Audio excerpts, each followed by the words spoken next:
家姐開箱啊，唔係家姐手信開箱，有幾個家姐開個家姐出嚟，係溝到大家姐二家姐咯。我哋今日嚟試呢個魷魚麵，係咪真係麵嚟㗎？唔係啊，佢咧其實係啲魷魚咧，剁到好幼咧，好似啲麵咁。工廠咧有啲阿婆喺度剁㗎。咁咧係咁好嘅，勁啊！黐線，海味鋪啊嘛，而家即刻。哦章魚啊，咦？我每條片做呢啲效果好攰㗎，全部都要 slow motion 咁你幫我樣。執翻先啊！佢話黑椒味喎呢個。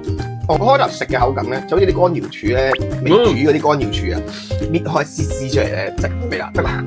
如果我客觀嚟講咧，就一般。佢鹹咗啲好似係係嘛，好似橡筋咁啊。好似啊，嗯，好似啊，仲要係乾咗嘅橡筋啊，係好似橡筋啊！你而家講完，咁樣。好衰啊！你而家咁樣講，即係紮住嗰啲章魚一紮一五六隻咁樣紮菌嗰啲，係嗰條橡筋。嗰條橡筋就都似嘅。你睇下，佢有嗰啲白色嗰啲粉喎。嗯，如果大家見唔見到喂老友，咩咧？呢個原產國睇唔睇到啊？睇唔到喎，我睇唔到，你話俾我聽啦。中國嚟嘅喎，呢個係中國手信嚟嘅喎，去咗四川。哎呀，唔入得口㗎，咁遠，即係只可以出口係只可以出口嘅啫嘛。